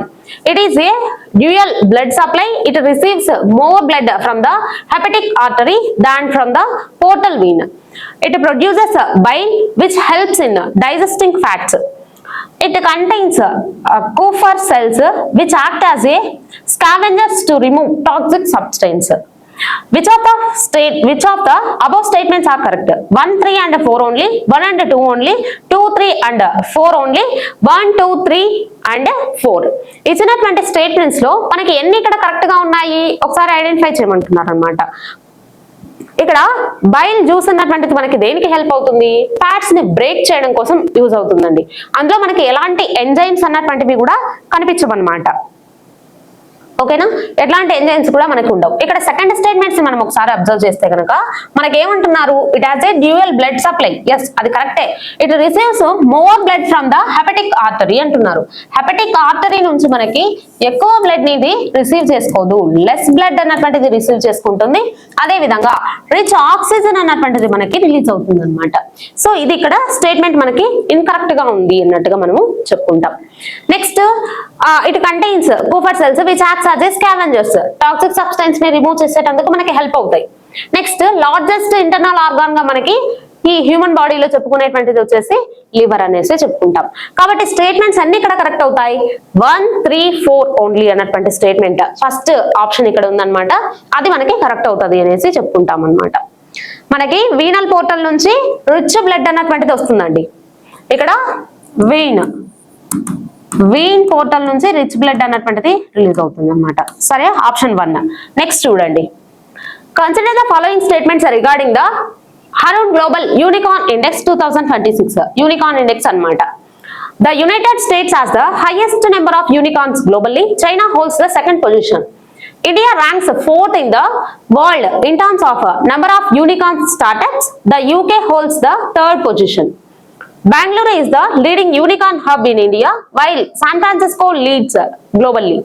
ఇక్కడ మనకి యూనికార్న్స్, అసలు యూనికార్న్స్ అనేసి వేటిని చెప్తాము? $1 బిలియన్ విలువను కలిగినటువంటి ఒక స్టార్ట్అప్ కంపెనీ ఏదైతే ఉంటుందో దాన్ని 1 బిలియన్ టర్నోవర్ అన్నటువంటిది అయిన తర్వాత మనము దాన్ని యూనికార్న్ గా చెప్తామండి. మరి ఈ యూనికార్న్స్ లో హైయెస్ట్ యూనికార్న్స్ కలిగి ఉన్నటువంటి కంట్రీగా మనకి ఏది నిలిచింది అంటే యుఎస్ఏ, అమెరికా అన్నటువంటిది ఉందన్నమాట. మరి ఎన్ని యూనికార్న్స్ అన్నటువంటివి మనకి ఇక్కడ యుఎస్ఏ లో ఉన్నాయి అనేసి చూసుకుంటే 806 యూనికార్న్స్ తో ఫస్ట్ పొజిషన్ లో మనకి యుఎస్ఏ అన్నటువంటిది ఉంది. సెకండ్ పొజిషన్ లో వచ్చేసి చైనా అన్నటువంటిది నిలిచింది అనమాట. మరి చైనాలో ఎన్ని యూనికార్న్స్ అన్నటువంటివి ఉన్నాయి ఇక్కడ అనేసి అబ్జర్వ్ చేస్తే 381 యూనికార్న్స్ ఉన్నాయి. ఇక యూకేలో వచ్చేసి మొత్తానికి మనకి 3rd పొజిషన్ లో యూకే అన్నటువంటిది ఉంది, 70 యూనికార్న్స్ అన్నటువంటివి ఉన్నాయి. ఇక 4th ప్లేస్ లో ఇండియా అన్నటువంటిది మనకు ఉందన్నమాట. మరి ఇండియాలో ఎన్ని యూనికార్న్స్ ఉన్నాయంటే 61 యూనికార్న్స్ తో ఇండియా అన్నటువంటిది 4th పొజిషన్ లో ఉంది. మరి ఇక్కడ ఇది స్టేట్మెంట్స్ రెండు ఇచ్చినటువంటి స్టేట్మెంట్స్ కరెక్ట్ గానే ఉన్నాయి. Bengaluru is the leading unicorn hub in India. Unicorn hub గా మనకి ఇండియాలో బెంగళూరు అన్నటువంటిది ఉంది అని చెప్తున్నారు. ఎస్, బెంగళూరు. శాన్ ఫ్రాన్సిస్కో వచ్చేసి మనకి మొత్తానికి 222 యూనికార్న్స్ అన్నటువంటివి, మొత్తంగా 806 ఉంటే 222 వచ్చేసి శాన్ ఫ్రాన్సిస్కోలోనే ఉన్నాయండి. కాబట్టి ఫస్ట్ పొజిషన్ లో మనకి ఒక సిటీగా ఏది నిలిచిందంటే శాన్ ఫ్రాన్సిస్కో వరల్డ్ మొత్తానికి చూసుకుంటే. ఇండియాలో అయితే కనుక బెంగళూరు. మరి బెంగళూరులో ఎన్ని ఉన్నాయి యూనికార్న్స్? బెంగళూరులో వచ్చేసి మనకి యూనికార్న్స్ సంఖ్య ఎంతగా ఉంది అని అంటే 25 యూనికార్న్స్ ఉన్నాయన్నమాట.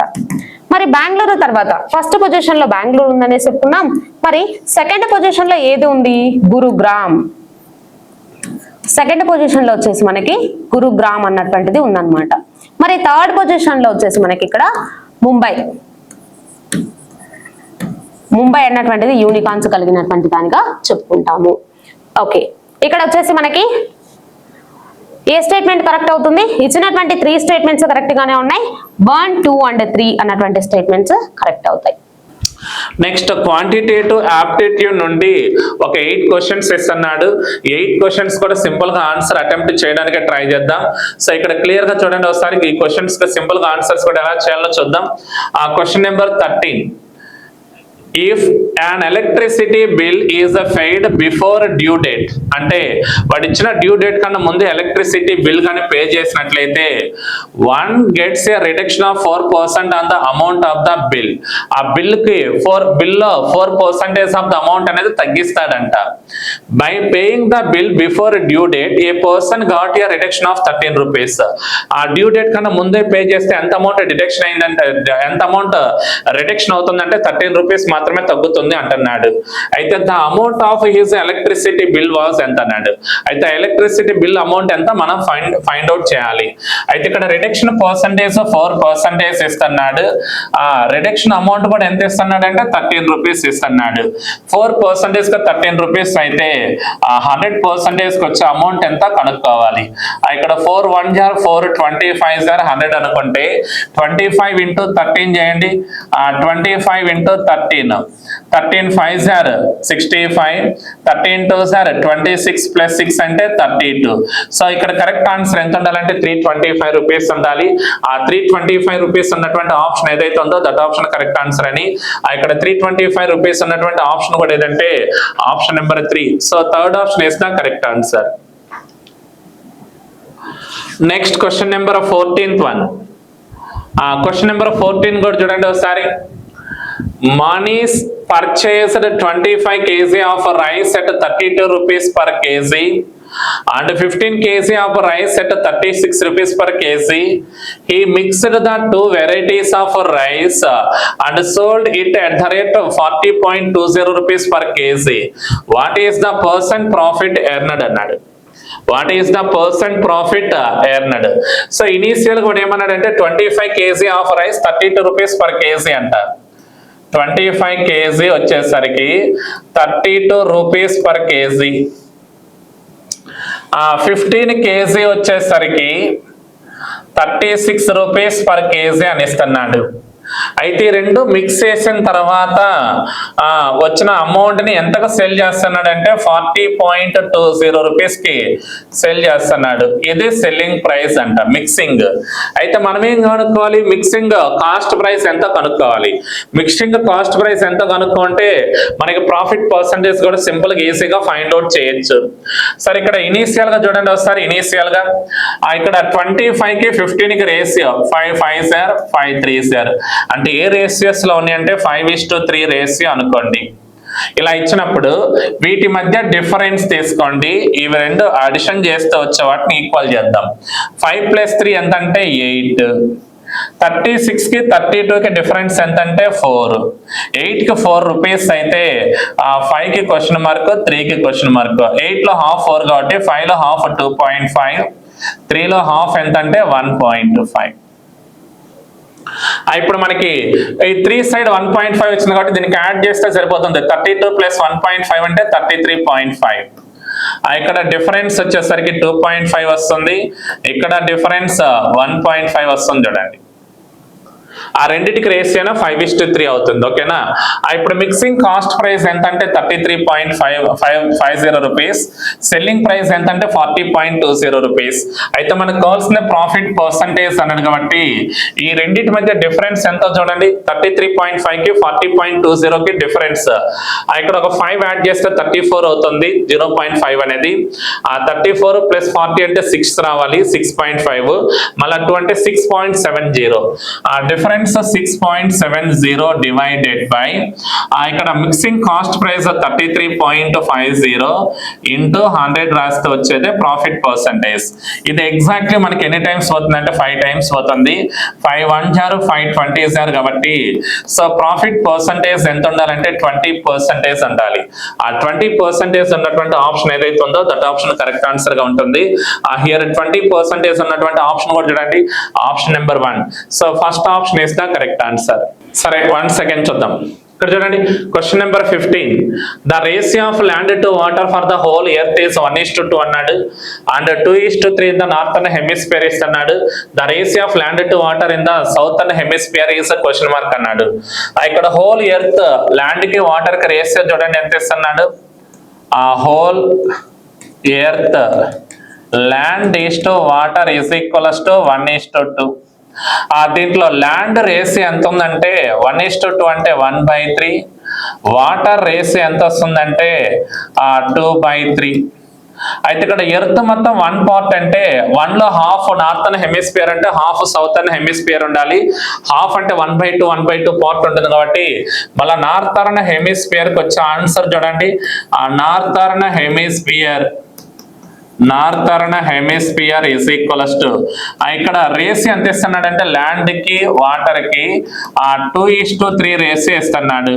దీంట్లో ల్యాండ్ తీసుకున్నాం అనుకోండి 2/5 ఇంటూ నార్థన్ హెమిస్ఫియర్ హాఫ్ ఉండాలి as well as southern hemisphere half కాబట్టి ఇంటూ 1/2 చేయండి.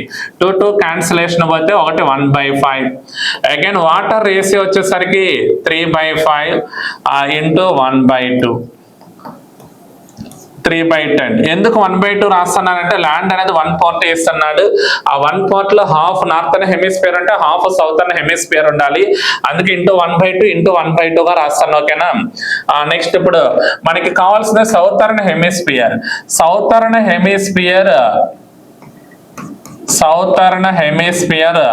ల్యాండ్ కి వాటర్ కి రేషియో కనుక్కోవాలి. ఆ land is to water is equals to whole earth నుండి నార్థన్ హెమిస్ఫియర్ ను మైనస్ చేస్తే వచ్చేది సౌతర్న్ హెమిస్ఫియర్ కాబట్టి హోల్ ఎర్త్ లో ల్యాండ్ పార్ట్ ఎంత అంటే 1/3 మైనస్ ఇక్కడ నార్థన్ హెమిస్ఫియర్ లో ల్యాండ్ పార్ట్ 1/5 ఉంది ఈస్ట్. Next 2/3 minus 3/10. ఈ రెండు సాల్వ్ చేస్తే వచ్చే ఆన్సరే దట్ ఆన్సర్ చూద్దాం. ఇక్కడ LCM 15 తీసుకున్నట్లయితే 5 - 3 అంటే 2/15.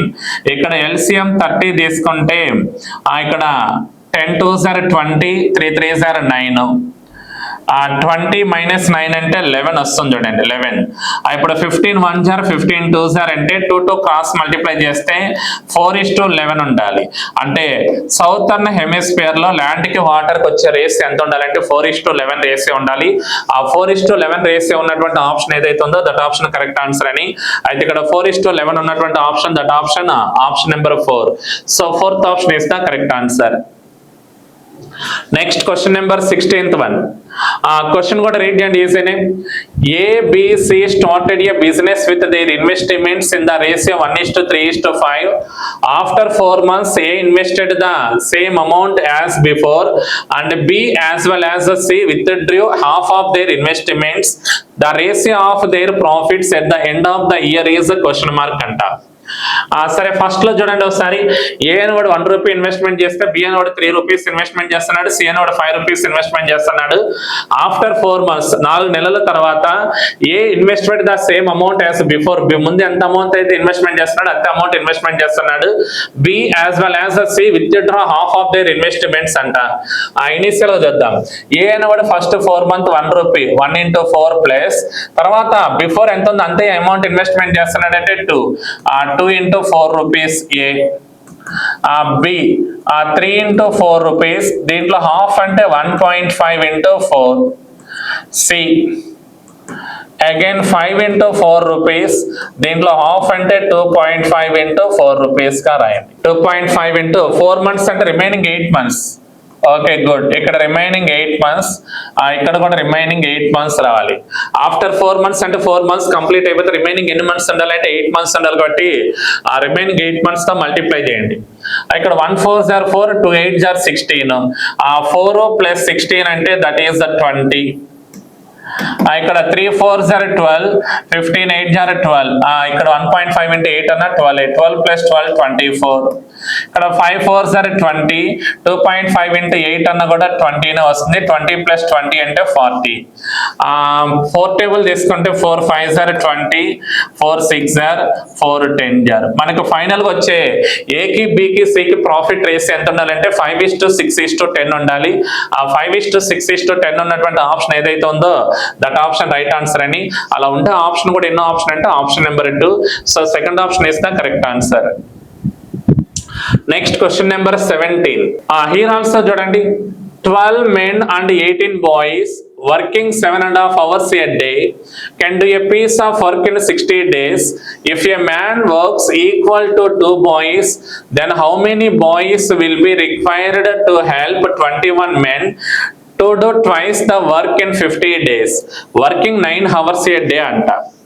ఇక్కడ టైమ్ అండ్ వర్క్ నుండి ఒక చైన్ రూల్ ప్రాబ్లం ఇస్తున్నాడు, చూద్దాం. ఇనీషియల్ గా ఏమన్నాడంటే 12 men plus 18 boys within 7.5 hours time duration లో 60 days ఎంత వర్క్ కంప్లీట్ చేస్తున్నారంటే 1 వర్క్ కంప్లీట్ చేస్తున్నారు. If a man works equal to 2 boys అంట, 1 man చేసే వర్క్ 2 boys వర్క్ చేయాలి. దెన్ హౌ మెనీ బాయ్స్ కనుక్కోవాలి. Will be required to help 21 men to do. ఇక్కడ 21 men's అని ఇస్తున్నాడు. బాయ్స్ ఎంతమంది మనకి తెలియదు. ట్వైస్ వర్క్ ని 50 days 9 hours per day. 50 days లో ట్వైస్ వర్క్ కంప్లీట్ చేయాలంటే ఎంతమంది బాయ్స్ యూజ్ అవుతారో ఆ బాయ్స్ మనం కనుక్కోవాలి. బాయ్స్ నెంబర్ ఆఫ్ బాయ్స్ కనుక్కోవాలి. ఇక్కడ నెంబర్ ఆఫ్ బాయ్స్ అనే వాళ్ళంటే మనకి ఈ ప్లేస్ లో ఎక్స్ గా తీసుకుంటే సరిపోతుంది. ఆ ఎక్స్ అనేది ఏంటో చూద్దాం ఒకసారి. ఆ ఎక్స్ ప్లేస్ లో మనకి ఎక్స్ అనుకోవడం కన్నా మనం 2 అటు ఇటు క్రాస్ మల్టిప్లికేషన్ చేయలేం కాబట్టి ఈ ప్లేస్ తీసుకుందాం ఒకసారి చూద్దాం. ఇక్కడ కూడా మెన్స్, ప్రస్తుతానికి నేను ఎక్స్ మెన్స్ అని అనుకుంటున్నా, చూద్దాం. ఎక్స్ మెన్స్ వస్తే ఆన్సర్ మళ్ళీ దాన్ని బాయ్స్ లే కన్వర్ట్ చేద్దాం. ఓకేనా, ఎక్స్ మెన్స్ ని బాయ్స్ లే కన్వర్ట్ చేస్తూ ఆన్సర్ రాద్దాం, చూద్దాం. ఇక్కడ ఎంతమంది బాయ్స్ ఉన్నారు? 18 బాయ్స్. ఇక్కడేమో ఇక్కడ 2 boys ప్లేస్ లో 1 man రాయొచ్చు అంట. అప్పుడు 18 boys ప్లేస్ లో ఎంతమంది మెన్స్ రాయొచ్చు అంటే 9 men రాయొచ్చు. 12 + 9 అంటే 21 men, 7.5 hours, 60 days, 1 work. ఈసారి ఇక్కడ క్వశ్చన్ మార్క్ మనకి తెలియదు, చూద్దాం. 9 hours 50 days, ఇక్కడ 2 వర్క్. ఇక్కడ వచ్చేసరికి 21 + x, 21 men + x men తీసుకోండి, నో ప్రాబ్లం. మెన్స్ మళ్ళీ బాయ్స్ లో కన్వర్ట్ చేస్తూ రాద్దాం. ఇప్పుడు ఇవన్నీ మల్టిప్లై చేస్తే వర్క్ ఇలా రావాలి, ఇవన్నీ మల్టిప్లై చేస్తే వర్క్ ఇలా వెళ్ళాలి. అంటే 21 × 7.5 అంటే 15/2 × 60 × 2 = 9 × 50 × 1 ఇక్కడ 21 + x గా తీసుకుందాం. 21 + x. ఇప్పుడు క్యాన్సిలేషన్ చేద్దాం. 2 1 2 30, 0 0 cancel, 3 1 3 3 9, 3 1 3 7 21, ఇక్కడ 5 1 5 3 15, 7 × 3 21 21 2 42, 42 = 21 + x అన్నాడు. అప్పుడు x = 21 వస్తుంది. మనం x ని మెన్స్ గా తీసుకున్నాం కాబట్టి 21 మెన్స్. అదే బాయ్స్ లకు మారిస్తే 21 × 2 తీసుకోవాలి. 1 man = 2 boys కాబట్టి 21 × 2 అంటే 42 boys అవసరం అవుతారు. ఇక్కడ 42 boys is the correct answer ఉండాలి. ఆ 42 boys ఉన్నటువంటి ఆప్షన్ ఏదైతే ఉందో దట్ ఆప్షన్ కరెక్ట్ ఆన్సర్ అని. హియర్ 42 బాయ్స్ ఉన్నటువంటి ఆప్షన్ కూడా ఏదంటే option number 2. So second option is the correct answer. Next question number 18th problem కూడా చూడండి, ఈజీనే, సింపుల్ ఆన్సర్. ట్రై చేద్దాం ఒకసారి. ఏ person lent out a certain sum on simple interest and the same sum on compound interest at a certain rate of interest per annum. He noticed that the ratio between the difference of compound interest and simple interest for 3 years and that of 2 years is 25:8. The rate of interest per annum is a question mark అన్నాడు. ఇక్కడ మనకి ఏమి ఇచ్చాడంటే difference between compound interest and simple interest for 3 years కి ratio ఇస్తున్నాడు. ఆ difference between compound interest and simple interest per 2 years అన్నప్పుడు ఒక ఫార్ములా. పర్ 2 years అంటే difference = principal × r/100 whole square చేయాలి. అదే మనం ఫర్ 3 years అంటే ఫార్ములా ఏంటంటే difference = principal × r/100 whole square × r/100 + 3 ఉండాలి. ఇది యాక్చువల్ గా. ఈ రెండింటికి రేస్ అన్నప్పుడు కామన్ ఉండే అమౌంట్ క్యాన్సిలేషన్ పోతే ఫైనల్ గా మనకి R/100 + 3 వస్తుంది. దీనికి రేస్ ఎంత ఇస్తున్నాడంటే 25/8 అని ఇస్తున్నాడు. దీనికి రేస్ 25/8 ఇస్తున్నాడు. చూద్దాం అంటే దీన్ని ఎప్పుడు ఎలా రాయొచ్చు, R+300/8 ఈజ్ ఈక్వల్స్ టు 25/8 అంటే R+300/100 రాయండి. ఇక్కడ R+300/100 ఈజ్ ఈక్వల్స్ టు 25/8. ఇప్పుడు మనం క్యాన్సిలేషన్ చేస్తే చూడండి ఇక్కడ కూడా ఏ నెంబర్ మనకి ఎలా వస్తుంది అనేది 8R + 2400 ఈజ్ ఈక్వల్స్ టు 2500 వస్తుంది. ఇప్పుడు 8R is equals to 100, R equals to 100/8. 100/8 అంటే 12 1/2% వస్తుంది. Here rate of interest is equals to 12 1/2% per annum ఉండాలి. ఆ 12 1/2% పర్ యానం ఉన్నటువంటి ఆప్షన్ ఏదంటే option number 4. So fourth option is the correct answer. Next question number 19. A, B and C completed a work costing 1800 rupees. A worked for 6 days, B for 4 days and C for 9 days. If their daily wages are in the ratio of 5:6:4, how much amount will be received by A అని ఇస్తున్నాడు. ఇక్కడ చూడండి ఏ ముగ్గురు కలిపి ఎంత amount spend చేస్తున్నారంటే 1800 rupees cost వస్తుందంట. ఏ worked for 6 days, B for 4 days, C for 9 days అన్నాడు. If there daily wages are in the ratio 5:6:4 అన్నాడు. ఏ నోడు 6 days అయితే పర్ డేకి ఎంత అమౌంట్ 5 రూపీస్ అన్నాడు. 6 × 5. B అనేవాడు 4 days పర్ డేకి 6, 4 × 6. C అనేవాడు 9, 9 × 4. ఇప్పుడు ఈ రేస్ కనుక్కుందాం. 6 5 = 30, 4 6 = 24, 9 4 = 36. ఇవి మనకి ఏ టేబుల్ పోతుందంటే ఓన్లీ 2 టేబుల్ మాత్రమే క్యాన్సిలేషన్ అవుతుంది. 2 టేబుల్ తో చూద్దాం. 215 లేదా 6 టేబుల్ తీసుకోండి. 6 5 = 30, 6 4 = 24, 6 6 = 36. ఇప్పుడు సమ్ ఆఫ్ రేస్ ఎంత వస్తుందంటే 15 రూపీస్ వస్తుంది. మొత్తం అమౌంట్ ఎంత ఈక్వల్ అన్నాడంటే 1800 రూపీస్ కి ఈక్వల్ అంటున్నాడు. అయితే మనకి ఏ రిసీవ్ చేసుకున్నటువంటి అమౌంట్ కనుక్కోవాలంటే ఏ యొక్క అమౌంట్ రేస్ ఎంత అంటే 5. ఆ 5 కి ఎంత కనుక్కోండి. 5 1 * 5 3 * చేసుకుంటే 3 600 టైమ్స్ పోతుంది. So 600 rupees is the right answer ఉండాలి. ఆ ఏ రిసీవ్ చేసుకున్నటువంటి అమౌంట్ ఎంత అంటే 600 rupees is the correct answer. Next question number 20. The mileage of A motor bike A and a motorbike B is 42 km/L and 52 km/L respectively. Motorbike A covered 294 km and motorbike B covered 208 km. If the cost of 1 liter of petrol is 48 rupees, how much amount would be spent on petrol to cover the total distance by both the motorbikes together అన్నాడు. సరే ఇక్కడ simple గా answers కూడా చూడండి ఒకసారి. ఏ యొక్క speed 42 km/h అన్నాడు. B speed 52 km/h అన్నాడు. ఏ 294 kilometers కవర్ చేస్తే బి 208 kilometers కవర్ చేస్తున్నాడంట. 1 లీటర్ పెట్రోల్ కి ఎంత అమౌంట్ అంటే 48 రూపీస్ అని ఇస్తున్నాడు. సింపుల్ ఈజీనే. ఇక్కడ డిస్టెన్స్ బై స్పీడ్ చేసుకుంటే మనకు లీటర్స్ లలో వస్తుంది. ఏ కవర్ చేసిన distance 294 kilometers by A speed ఎంత అంటే 42 ప్లస్ బి కవర్ చేసిన డిస్టెన్స్ వచ్చేసరికి 208/52. 42 ఎన్ని టైమ్స్ పోతుంది అంటే 7 టైమ్స్ పోతుంది. చూడండి 7 2s are 14, 7 4s are 28 + 1 29. ఇక్కడ 4 టైమ్స్ పోతుంది. 7 + 4 అంటే 11 అంటే 11 hours లేదా 11 అనుకోండి. ఓకేనా 11. అయితే 1 లీటర్ కాస్ట్ 48 రూపీస్ అన్నాడు కాబట్టి 11 లీటర్స్ కాస్ట్ ఎంత రాయాలి.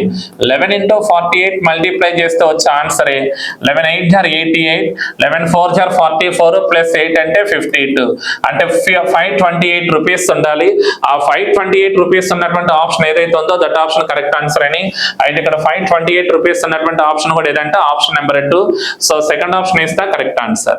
So hi Andy, let us discuss about test 5 of English section Andy regarding AE examination. So 21st question is select the most appropriate one word substitution from the given group of words. So ఇక్కడ మనల్ని ఏం అడుగుతున్నారంటే one word substitution అడుగుతున్నారన్నమాట. So sentence చూద్దాం. చూద్దాం. A speech delivered without any prior preparation is called. అంటే ఏ preparation ముందు prepare అవ్వకుండా స్పీచ్ ఇవ్వడాన్ని ఏమంటారు?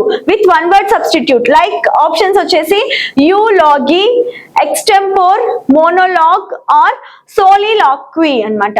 సో యూలాగి అంటే ఏంటంటే స్పీచ్ ప్రైజింగ్ ఏ డెడ్ పర్సన్. ఓకే, చనిపోయిన వాళ్ళని ప్రైజ్ చేయడం అన్నమాట. ఓకేనా, speech praising a dead person is called eulogy. And the next one is extempore. Extempore ante a speech given without preparation is called extempore. Okay, speech given without preparation is called extempore అన్నమాట. And the next one is monologue. Monologue అంటే ఏంటి? A speech, long speech by one person అన్నమాట.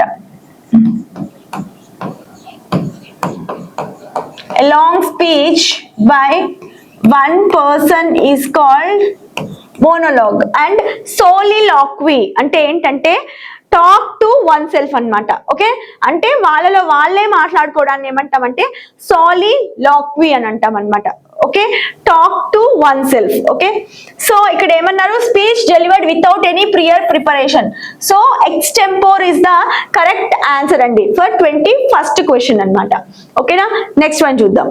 22nd one, arrange the following sentences in the correct order అన్నమాట. So ఈ sentences ఇచ్చారు కదా ABCD, ఇవన్నీ మనము కరెక్ట్ సెంటెన్స్ ఫార్మేషన్ లో అరేంజ్ చేయాలన్నమాట. సో యాజ్ ఎ రిజల్ట్ అన్నారు. సో యాజ్ ఎ రిజల్ట్ అంటే ఆబ్వియస్ గా మనకి లాస్ట్ సెంటెన్స్ వస్తుంది, conclusion, as a result. Okay, so the authorities introduced several reforms to ensure transparency. Okay, these reforms అంటే ఇది introduction sentence అవ్వదు కాబట్టి ఫస్ట్ C ఉండదు అన్నమాట. Next one, citizens had long demanded great accountability. So ఇప్పుడు మనకి D అనేది introduction sentence అవుతుంది. Okay, citizens had long demanded greater accountability and the authorities introduced several reforms to ensure transparency. అంటే అందరూ క్లియర్ గా ఉండేలాగా, ట్రాన్స్పరెన్సీ అన్నమాట. అంటే ఏమైనా బయాస్ గా కానీ ఏమైనా పార్షియల్ గా జరగడానికి వీలు లేకుండా ట్రాన్స్పరెంట్ గా జరగడానికి authorities introduced several reforms, several changes అని అర్థం అనమాట, to ensure transparency. And the next one is these reforms significantly reduced administrative delays. Okay, ఈ చేంజెస్ ఇంపార్టెంట్ గా ఏం తగ్గించాయి అంటే అడ్మినిస్ట్రేటివ్ డిలే అంటే పోస్ట్ పోన్ చేస్తారు కదా, అవి తగ్గించాయి అనమాట. బికాస్ ట్రాన్స్పరెన్సీ అంటే వాళ్ళు ఏం చేస్తున్నారో మనకు తెలుస్తుంది కదా కాబట్టి. So next one, as a result public confidence in the system improved. అంతే కదా, కాబట్టి పబ్లిక్ కాన్ఫిడెన్స్ అనేది ఇంక్రీజ్ అయింది అన్నమాట. అంటే అథారిటీస్ త్వరగా వర్క్ చేస్తారు, మనకు కావాల్సిన వర్క్ చేస్తారు అని. So DBCA is the correct order అన్నమాట. So 22nd one answer is option 1. Okay, next one, choose the word synonym to the underlined word అన్నమాట. సో అండర్లైన్డ్ వర్డ్ వచ్చేసి స్కెప్టికల్. సో స్కెప్టికల్ కి మనం ఏం ఫైండ్ అవుట్ చేయాలంటే same meaning అంటే synonym అనేది find out చేయాలి. So the scientist remained skeptical about the extraordinary claims. Remained skeptical annaru. So gullible, doubtful, optimistic and certain. So skeptical ante entante dilemma, confusion అని అర్థం అన్నమాట. ఓకేనా, అంటే not certain అని అర్థం, అంటే ఖచ్చితంగా తెలీదు, డౌట్ అని అర్థం అన్నమాట. And the next one is ఏమన్నారు? గల్లిబుల్. గల్లిబుల్ అంటే ఏంటంటే ఈజీలీ బిలీవింగ్ అదర్స్ అన్నమాట. అంటే ఏం చెప్పినా నమ్మే వాళ్ళని ఏమంటామంటే గల్లిబుల్. వీళ్ళని ఈజీగా ఫూల్ చేయొచ్చు అన్నమాట. Easily believing others. And doubtful అంటే తెలుసు కదా మనకి, స్కెప్టికల్ అంతే కదా. డౌట్ఫుల్ అంటే నాట్ సర్టైన్, అంటే మనకి సర్టైనిటీ లేదు ఇక్కడ, కాబట్టి ఆన్సర్ ఏమవుతుంది? ఆప్షన్ 2 అవుతుంది అనమాట. ఆప్టిమిస్టిక్. ఆప్టిమిస్టిక్ అంటే ఎవరైతే హోప్ఫుల్ గా ఉంటారో వాళ్ళని ఆప్టిమిస్టిక్ అని అంటాం అనమాట. ఓకేనా. సర్టైన్ అంటే ఏంటంటే ఖచ్చితంగా అని అర్థము. Opposite of sceptical is, antonym of sceptical is certain అన్నమాట. ఓకేనా. సో సర్టైన్ అంటే ఏంటి? ష్యూర్ అని అర్థం. ఓకేనా. సో 23rd వన్ ఆన్సర్ వచ్చేసి ఆప్షన్ 2 అండి. ఓకే, సో నెక్స్ట్ వన్ చూద్దాం. Choose the word antonym to the underlined word అన్నమాట. సో అండర్లైన్డ్ వర్డ్ ఏంటి? లెనియంట్. లెనియంట్ కి మనం ఏం ఫైండ్ అవుట్ చేయాలి అంటే ఆపోజిట్ వర్డ్ ఫైండ్ అవుట్ చేయాలి. ఫస్ట్ ఆఫ్ ఆల్ లెనియంట్ అంటే ఏంటంటే మైల్డ్ అని అర్థం అన్నమాట. అండ్ మెర్సీఫుల్ అంటే జాలి, దయ అలాంటివన్నీ ఉంటాయన్నమాట వాళ్ళకి. ఓకేనా, మైల్డ్ అంటే నాట్ క్రూయల్ అని అర్థం. మైల్డ్, మెర్సీఫుల్, కైండ్ అని చెప్పచ్చు. ఓకేనా, సో యాంటోనిమ్ అంటే ఆపోజిట్ వర్డ్ చెప్పాలి. ఓకేనా, కంపాషనేట్ అంటే ఏంటంటే కైండ్ అని అర్థం అన్నమాట. ఓకే, విచ్ ఈస్ సినోనిమ్ కదా. అండ్ మైల్డ్ కూడా మనకి లెనియంట్ కి సినోనిమ్ అవుతుంది. And next one is strict అంటే ఏంటి? సివియర్ గా ఉండడం. ఓకే, ఫర్ గివింగ్ అంటే గివింగ్ పార్డన్ అన్నమాట, క్షమించడం. ఓకే, సో మనకి ఆన్సర్ ఏమవుతుంది ఇక్కడ? Option 3 is the correct answer for 24th one. Lenient అంటే మైల్డ్ అండ్ మెర్సిఫుల్, దానికి ఆపోజిట్ వర్డ్ వచ్చేసి స్ట్రిక్ట్ అన్నమాట. సో నెక్స్ట్ వన్ చూద్దాం. Choose the correct homonyms to complete the sentence. Homonym అంటే ప్రొనౌన్సియేషన్ సేమ్ గా ఉంటుందండి, బట్ మీనింగ్ అండ్ స్పెల్లింగ్ అనేది different గా ఉంటుంది అనమాట. That is called homonym. The judge asked the witness to dash the truth before giving evidence. Okay, సాక్ష్యం ఇచ్చే ముందు ఏం చేయమన్నారు? స్వేర్ ఆర్ సారీ ఇక్కడ ఏఈ రాసుకోండి. ఓకేనా, సో స్వేర్ ఆర్ స్వియర్ అన్నమాట. సో ఆన్సర్ ఈస్ స్వెయిర్ అంటే ఏంటంటే ప్రామిస్ చేయడం అని అర్థం అన్నమాట. So the judge asked the witness to promise the truth before giving evidence. Okay, సాక్ష్యం ఇచ్చే ముందు ట్రూత్ కి ప్రామిస్ చేయమన్నారు అనమాట. సో స్వెయిరింగ్ అంటే ప్రామిసింగ్ అని అర్థం. Okay, so option 1 is the correct answer అన్నమాట. So that's all for test 5 అండి. ఓకేనా, you can detect spelling and grammar errors by. So spelling and grammar errors ని డిటెక్ట్ చేయాలంటే ఏ షార్ట్ కట్ కి యూజ్ చేయాలి అనేసి అడుగుతున్నారు. Shift plus F7, control plus F7, alt plus F7, F7. So correct answer ఏంటి? F7 యూజ్ చేసి మనము స్పెల్లింగ్ అండ్ గ్రామర్ ఎర్రర్స్ ని ఒకేసారి డిటెక్ట్ చేయొచ్చు. షిఫ్ట్ ప్లస్ F7 దేనికోసం యూజ్ చేస్తారు? దీన్ని థెసారస్ అంటారు. సినోనిమ్స్ ఆర్ యాంటోనిమ్స్ ని ఒక పర్టికులర్ వర్డ్ కి సినోనిమ్స్ యాంటోనిమ్స్ కనుక్కోవాలంటే దీన్ని యూజ్ చేస్తాం. కంట్రోల్ ప్లస్ F7 యూజ్ చేసుకుంటే మనము మూవ్ కమాండ్ అనేది యూజ్ చేసుకోవచ్చు. ఆల్ట్ ప్లస్ F7 యూజ్ చేసి ఫస్ట్ ఒక డాక్యుమెంట్ లో ఒక పర్టికులర్ ఎర్రర్ అనేది ఫైండ్ అవుట్ చేసాం. నెక్స్ట్ ఎర్రర్ లోకి వెళ్ళాలంటే ఈ ఆల్ట్ ప్లస్ F7 అనేది యూజ్ చేస్తాం. సో ఫైనల్ ఆన్సర్ ఏంటి? F7 అనేది యూజ్ చేసుకొని ఆ డాక్యుమెంట్ లో ఉండే ఎర్రర్స్ అన్ని ఫైండ్ అవుట్ చేయొచ్చు. Which of the following is necessary to track computer while connecting to internet? System number, memory, IP address, VP. So ఏదైనా కంప్యూటర్ ని మనం ట్రాక్ చేయాలన్నా, ఆ కంప్యూటర్ కి ఏదైనా రిసోర్స్ అనేది సెండ్ చేయాలన్నా మనకి మెయిన్ యూస్ఫుల్ థింగ్ ఏంటి? IP address. IP అడ్రస్ ని బేస్ చేసుకొని మనం ఒక కంప్యూటర్ ని ఫైండ్ చేయొచ్చు. సో దీనికి బెస్ట్ ఎగ్జాంపుల్ ఏంటంటే మనం ఏదైనా ఒక ఆర్డర్ పెట్టాము, ఆర్డర్ అనేది మన హోమ్ అడ్రస్ ని బేస్ చేసుకొని వస్తుంది కదా, సేమ్ అలానే కంప్యూటర్ కి IP అడ్రస్ ఎలా ఉంటుందో మన హోమ్ అడ్రస్ లాగా అన్నమాట. Which of the following is not an example for simplex. So ఇక్కడ ఇచ్చిన ఆప్షన్స్ లో ఏది సింప్లెక్స్ కి ఎగ్జాంపుల్ కాదు అనేసి అడుగుతున్నారు. Radio broadcasting, television broadcasting, speaker, walkie talkie. So మనకి సింప్లెక్స్ అంటే డేటా అనేది ఒక వేలోనే సెండ్ అవుతుంది, ఇంకొక వేలో రాదు. సో రేడియో బ్రాడ్కాస్టింగ్ లో మనం వినగలుగుతాం కానీ మళ్ళీ తిరిగి మాట్లాడగలుగుతామా? లేదు. సో ఇది సింప్లెక్స్ కి ఎగ్జాంపులే. Next television broadcasting. టీవీలో కూడా మనము వీడియోస్ అలాంటివి చూడొచ్చు కానీ తిరిగి మనం ఏమైనా చేయగలుగుతామా? చేయలేము. అంటే మన దగ్గర నుంచి ఇన్ఫర్మేషన్ వాళ్ళకి ఏమైనా వెళ్తుందా? లేదు కదా. సో ఇది కూడా సింప్లెక్స్ కి ఎగ్జాంపుల్.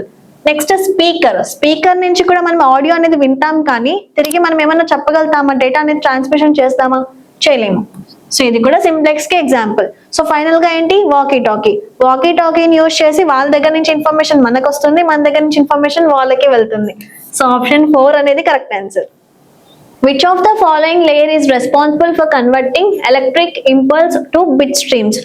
సో మనకు ఇక్కడ ఇచ్చిన ఆప్షన్స్ లో ఏ లేయర్ ని యూజ్ చేసుకొని ఎలక్ట్రికల్ ఇంపల్స్ నుంచి బిట్ స్ట్రీమ్స్ లో కన్వర్ట్ చేస్తామనేది అడుగుతున్నారు. Presentation, physical, data link, network. So మనకి OSI మోడల్ ఉంటుంది కదా, దాంతో 7 లేయర్స్ ఉంటాయి. ఆ 7 లేయర్స్ లో ఫిజికల్ లేయర్ అంటే స్టార్టింగ్ లేయర్ లో ఉండేది ఫిజికల్ లేయర్. దీన్ని యూజ్ చేసుకొని ఎలక్ట్రిక్ ఇంపల్స్ అన్ని బిట్ స్ట్రీమ్స్ లోకి చేంజ్ అవుతాయి. బిట్ స్ట్రీమ్స్ అంటే ఏంటి? 0 or 1. ఇవే కదా మనకి కంప్యూటర్ కి అర్థమయ్యేది. సో ఫస్ట్ లోనే మనం దాన్ని కన్వర్ట్ చేసి తర్వాత ఇన్ఫర్మేషన్ అనేది ట్రాన్స్ఫర్ చేస్తాం. What is the maximum number that each of the 4 parts of an IP address can have? IP address లో 4 parts ఉంటాయి. ఆ 4 parts లో నెంబర్స్ ఉంటాయి కదా, ఆ నెంబర్స్ యొక్క మాక్సిమం నెంబర్ ఏంటి అనేసి అడుగుతున్నారు. సో మాక్సిమం నెంబర్ ఏంటి? 255. 255 కంటే ఎక్కువ ఉండకూడదు. 255 వరకు మాక్సిమం లిమిట్ అనేది ఉంటుంది IP అడ్రస్ కి.